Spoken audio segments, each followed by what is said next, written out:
Olá, tudo bem? Prontos para mais um estudo? Encontre a série de Taylor de e elevado a x em torno de x igual a 1. Bem, para encontrarmos a série de Taylor para e elevado a x em torno de x igual a 1, vamos buscar o enésimo polinômio de Taylor em torno de x igual a 1 para esta expressão. E lembrando que, pela definição de polinômio de Taylor, se a função f puder ser derivada n vezes em x0, ou seja, num determinado valor específico de x, então definiremos o enésimo polinômio de Taylor de f em torno de x igual a x0 como sendo, e aí nós vamos escrever Pn de x igual a f de x0 mais f' de x0, ou seja, a primeira derivada da função x, vezes x menos x0. E mais f duas linhas, ou seja, a derivada segunda em torno de x0, e vezes x menos x0 ao quadrado sobre 2 fatorial. E mais, prossegue assim indefinidamente, até nós chegarmos na enésima derivada da função em torno de x0, vezes x menos x0 elevado a n sobre o n fatorial. Ora, então nós vamos aqui inicialmente chamar f de x de e elevado a x. E já vamos realizar a substituição aqui do ponto para x valendo 1. Então, nós vamos ter f de 1, que vai ser igual a e elevado a 1, ou simplesmente e. E nós precisamos de algumas derivadas. f' de x, que é a derivada de e elevado a x, vai ser a própria e elevado a x. Substituindo-se o ponto 1 na f' de x, teremos a f' de 1, que vai ser o próprio e elevado a 1. Se nós fizermos isto mais algumas vezes, por exemplo, para f duas linhas de x, encontraremos a derivada própria e elevada a x novamente.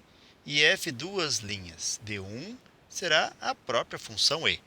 Então, com isto, podemos já concluir o seguinte. Na késima derivada, o f de k, em torno de x, nós vamos ter e elevado a x como sendo a derivada.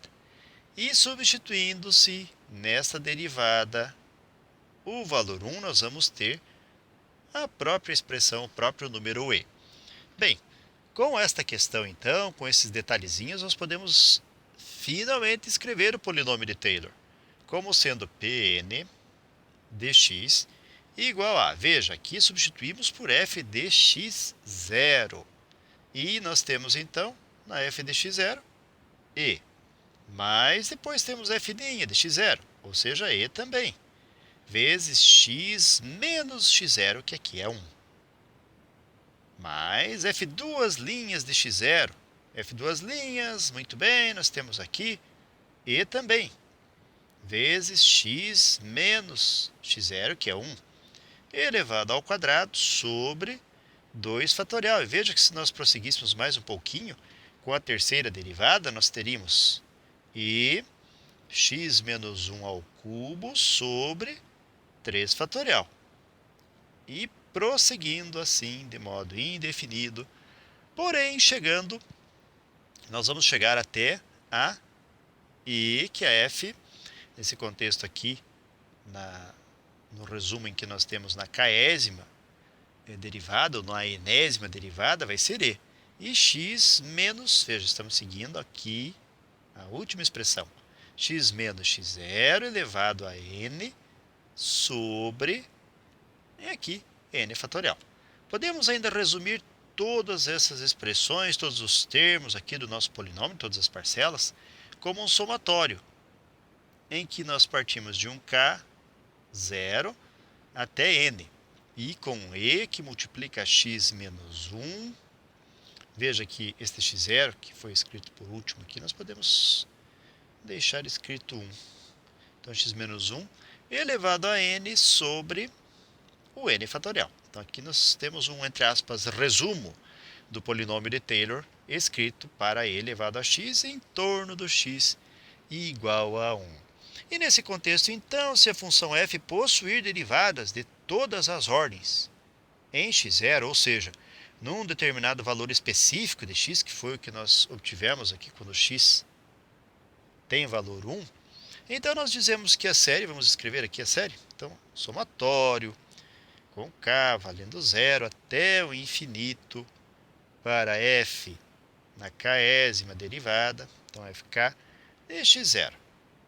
E vezes x menos x0 elevado a k sobre e k fatorial, sendo igual a f de x0 mais f' de x0 vezes x menos x0 mais f duas linhas de x0 vezes x menos x0 ao quadrado sobre 2 fatorial mais indefinidamente prossegue, e nós passamos por f na késima derivada, fk de x0, vezes x menos x0 elevado a k dividido por k fatorial. Estamos falando de série, então isto prossegue indefinidamente. Vai ser a série de Taylor, ela é a série de Taylor da função f em torno de x igual a x0. Então, assim, a série de Taylor, considerando e elevado a x, em torno de x igual a 1, vai ser, vamos escrever então já o resultado final? O somatório com o k valendo 0, até o infinito. E nós vamos ter aqui, então, da nossa expressão, veja que nós vamos seguir a conclusão do somatório anterior, que já havíamos obtido. Então, nós temos e sobre, podemos escrever k fatorial, e que multiplica x menos 1 elevado a k. Logo, expandindo um pouco a nossa série, nós vamos ter e mais e que multiplica x menos 1 mais e que multiplica x menos 1 ao quadrado sobre 2 fatorial e mais e que multiplica x menos 1 ao cubo sobre 3 fatorial. Mas ele prossegue assim indefinidamente, até passarmos por e que multiplica x menos 1 elevado a k sobre k fatorial. Mas lembre, estamos falando de uma série, então isto prossegue infinitamente, indefinidamente. Certo, galera? Muito bem, então. Com este resultado, com essas conclusões, considerações e reflexões, nós chegamos ao final de mais um breve estudo. Desejo para vocês tudo de bom, muito sucesso em sua caminhada, que vocês sejam muito felizes. Se puderem e quiserem, retornem outras vezes. E até o nosso próximo estudo. Até mais e tchau!